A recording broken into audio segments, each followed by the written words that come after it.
The wind howled across the desert plains that night, carrying dust, sorrow, and the faintest echo of a child's cry. The lonely rancher, Jacob Turner, reined in his horse at the sound. It was faint, fragile, like a ghost calling out in the dark. He'd been riding home after a long day fixing fences, his thoughts as empty as the land around him.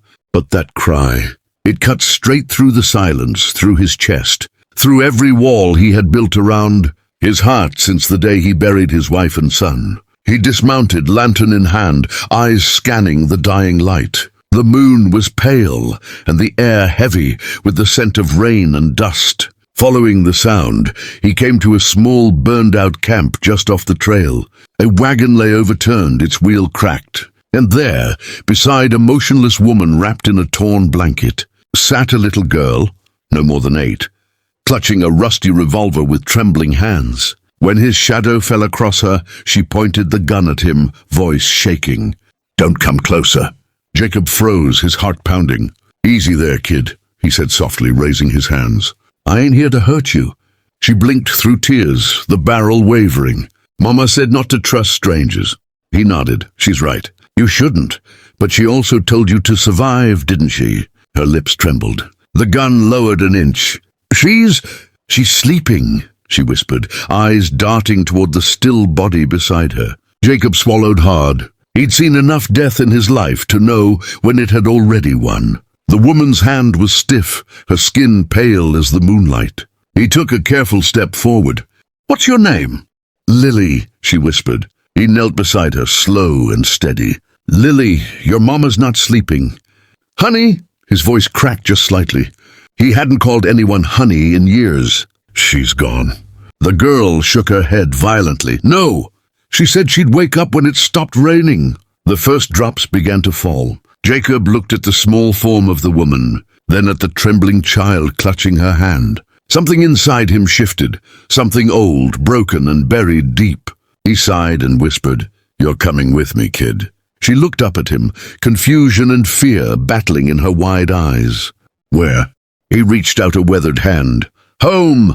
If that moment pulled you in, don't forget to like this video, because what happens next will stay with you long after the screen goes dark." Jacob buried Lily's mother the next morning under an oak tree near the river. The girl stood beside him, soaked from the rain, holding a single wildflower she'd found. When the last bit of dirt fell over the grave, she placed it down and whispered something too soft for him to hear. Then she turned away, her small face set with a kind of grown-up strength that broke his heart. They rode back to the ranch in silence. The land stretched out forever, dry, endless, unforgiving, but to Lily, it was all new, terrifying, and empty. When they arrived, she hesitated at the gate. "I can't stay long," she said quietly. "Mama said to keep moving." Jacob crouched down beside her. "You've been moving long enough. You need rest, food, and someone to look out for you. That's what I'm here for." She stared at him suspiciously. "Why?" He looked at the sky for a long moment before answering. "Because I once had a little boy. He didn't make it. And maybe God's given me a second chance." The first weeks weren't easy. Lily barely spoke.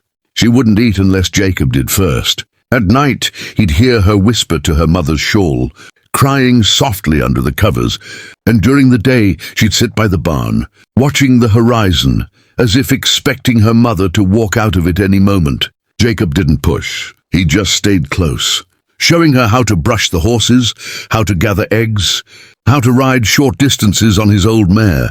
Daisy, slowly she began to open up. Her laughter, small at first, then brighter, began to echo across the fields. He built her a swing under the cottonwood tree. She drew him pictures of her new family, which always included a horse, him, and a son with a smile. Still, at night, she sometimes woke up screaming. Jacob would run to her room, sit beside her bed, and just stay there until she fell asleep again. One evening, when the wind was soft and the world smelled of hay and summer, she asked, "Do you think Mama can see us?" Jacob smiled faintly.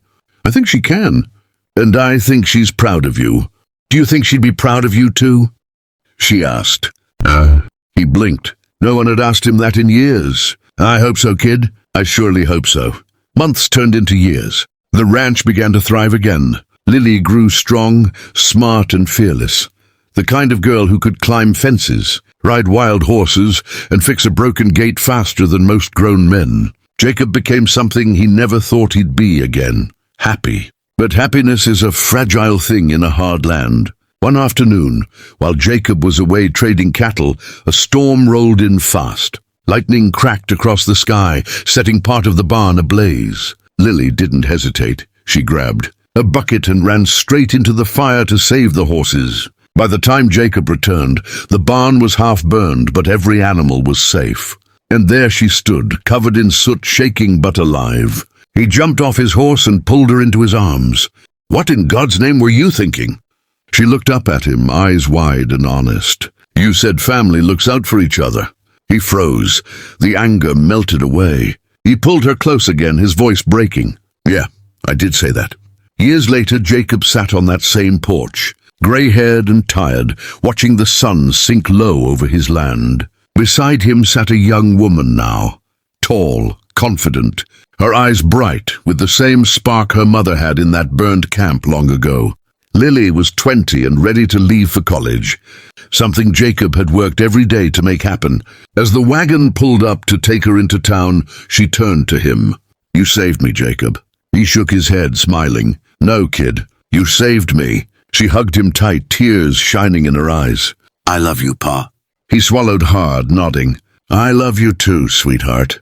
As the wagon rolled away, Jacob looked toward the oak tree where Lily's mother rested. The wind whispered through the branches, and for a moment he could have sworn he heard a woman's voice carried in it, gentle and proud. "You did good, Jacob." He tipped his hat, eyes glistening. "Yeah," he murmured. "We did." The camera would fade out on that image. An old rancher standing beneath a golden sky, wind tugging at his coat, peace finally found in a place that had once been nothing but sorrow. If this story touched your heart, don't forget to like, share, and subscribe. Because sometimes family isn't who you're born to. It's who finds you when you've got no one left.